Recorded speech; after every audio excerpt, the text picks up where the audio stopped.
Você sabia que a abolição da escravidão não foi um presente da princesa Isabel? Quer saber os principais movimentos que a população forra, parda, escravizada organizaram para abolir a escravidão? Então se ajeita aí e vamos lá.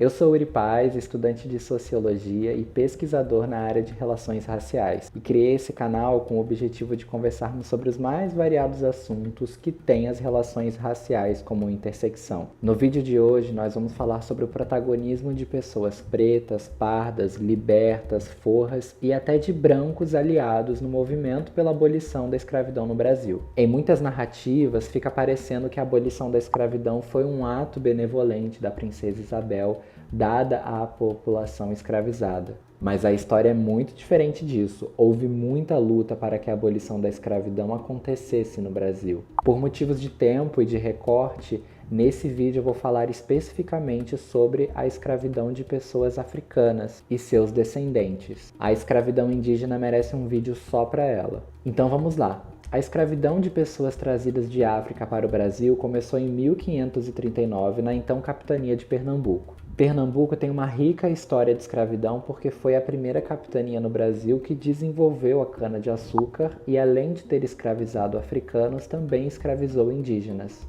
Desde então, o Brasil registrou diversos motins, rebeliões e protestos contra a coroa portuguesa.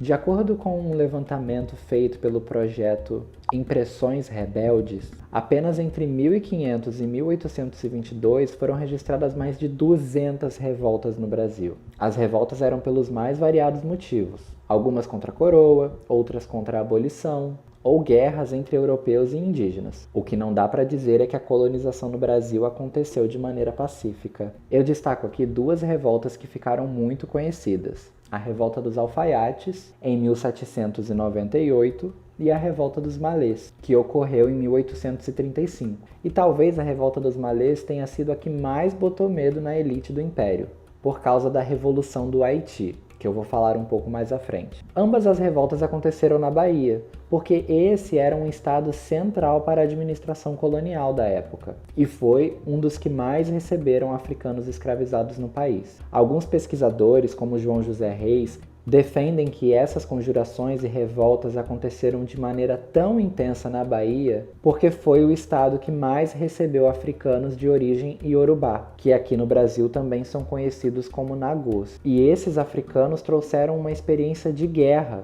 por conta de conflitos que já estavam acontecendo em África. Já nas províncias do Sul e Sudeste, de acordo com esse pesquisador, receberam muitos africanos escravizados de origem banto, e de acordo com ele, o povo banto não teria desenvolvido as tecnologias de guerra, assim como o povo nagô ou iorubá. E por que eu estou destacando esses episódios? Eu estou querendo mostrar como existia todo um contexto de revoltas e resistência tanto à escravidão quanto ao sistema colonial aqui no Brasil. A escravidão é uma ferida aberta ainda aqui no Brasil e que continua a gerar desigualdades para pessoas pretas, pardas e indígenas. Eu falei um pouco dos efeitos dessa ferida em 2 vídeos aqui do canal. Um sobre a revolta da vacina e outro sobre a violência racial aqui no Brasil. Depois desse vídeo, dá uma olhada neles e aproveita, deixa o like aqui embaixo e se inscreva no canal para ser notificado sobre o vídeo da semana que vem. Então nós tínhamos todo esse contexto de revoltas acontecendo aqui no Brasil e aconteceu uma revolta específica que botou medo na elite escravocrata da época, a Revolução do Haiti. A Revolução Haitiana aconteceu em 1791 e só foi terminar em 1804. E terminou com a vitória dos africanos que até então estavam sendo escravizados no Haiti. E ele se tornou o primeiro país da América dominado totalmente por africanos escravizados. Foram anos de guerra contra os franceses e eles conseguiram expulsar os franceses da ilha. E os escravocratas americanos, tanto aqui do Brasil quanto dos Estados Unidos, ficaram morrendo de medo de que o mesmo acontecesse em seus territórios. Então qualquer tipo de revolta ou protesto que acontecesse era duramente reprimido com o medo de que os africanos escravizados tomassem o poder, assim como no Haiti. E a partir dessa época, já no início do século XIX, começaram as leis na Inglaterra contra o tráfico negreiro e leis que pretendiam começar a flexibilizar a escravidão no Brasil. Em 1871, nós implementamos a lei do ventre livre, por exemplo, que era uma lei que libertava o filho de uma pessoa escravizada.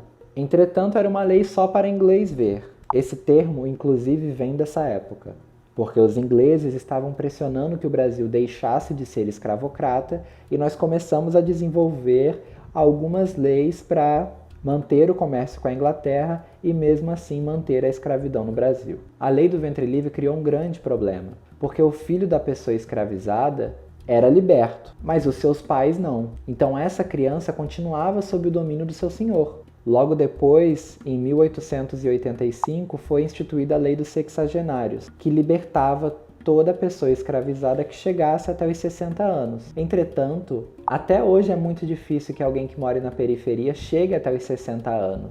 E nessa época da escravidão, era dificílimo que alguém escravizado chegasse até os 60 anos. Por isso que essa foi mais uma lei para inglês ver. Essas leis foram criadas para tentar amansar o movimento abolicionista da época. O Ceará já havia abolido a escravidão, por exemplo. E outros estados já estavam dando sinais de que também aboliriam.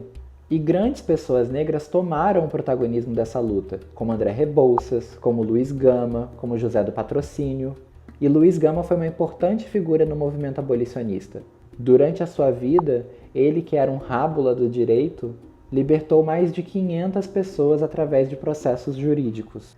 E apenas recentemente ele recebeu o título de advogado. Como bem destacado por Lélia Gonzalez em um de seus textos, existe um apagamento da luta de mulheres no movimento abolicionista, como por exemplo Luísa Marim, que foi uma importante líder da Revolta dos Malês, que eu falei aqui no início do vídeo. Inclusive, se vocês quiserem saber mais sobre a história dessa mulher, que possivelmente é a mãe de Luiz Gama, não deixem de ler o livro Um Defeito de Cor, de Ana Maria Gonçalves. Luísa Marim, Maria Firmino dos Reis e Dandara são mulheres que representam a luta contra a escravidão no Brasil. Para vocês terem uma dimensão de como a coisa estava ficando feia para o Império, haviam vários quilombos espalhados pelo Rio de Janeiro. E o Rio de Janeiro, na época, era a capital do Império. E eu vou apresentar aqui no mapa para vocês alguns deles. Nós tínhamos o Quilombo Camorim, em Jacarepaguá, o Quilombo Raimundo, no Engenho Novo, o Quilombo Miguel Dias, no Catumbi, o Quilombo Padre Ricardo, na Penha, o Quilombo Klepe, em Niterói, que inclusive era financiado e apoiado por um aristocrata da época, e o Quilombo de Leblon, que se tornou famoso por cultivar e comercializar camélias brancas, que era o símbolo abolicionista da época. Pessoas cultivavam essa rosa na frente de suas casas e usavam na roupa para demonstrar o apoio à causa abolicionista. E por que é importante saber de todo esse movimento que estava ocorrendo na época? A Lélia Gonzalez acredita que o movimento abolicionista foi um dos primeiros no Brasil que conseguiu mobilizar diferentes estratos populacionais em volta de um mesmo objetivo: abolir a escravidão. Como a gente viu nesse vídeo, além de pessoas pretas, pardas, escravizadas que eram interessados diretos na abolição da escravidão, pessoas brancas aristocráticas também defendiam a abolição.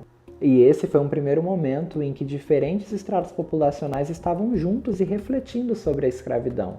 A abolição da escravidão, do jeito que ela foi feita, em que nenhuma reparação foi dada às pessoas escravizadas ou até mesmo às forras, porque é importante destacar, haviam pessoas escravizadas que passavam toda a sua vida para pagar pela sua própria alforria, ou seja, pagar ao dono pela sua própria liberdade. Nem esse dinheiro foi restituído quando a abolição da escravidão foi feita. E a Lélia Gonzalez acredita que a proclamação da República, que veio logo após a abolição da escravidão, que foi liderada por militares, acabou por asfixiar um movimento que poderia ter transformado o pós-abolição em um período de mais igualdade. E logo depois disso se inicia o processo de embranquecimento no Brasil, que será o tema do próximo vídeo. E aí, gostou do vídeo? Dá uma olhada nos outros temas que já foram publicados no canal e, como sempre, as referências que eu usei nesse vídeo estão disponíveis aqui na descrição. Deixa seu like, compartilhe com seus amigos e deixe um comentário aqui sobre o que você achou. Até logo!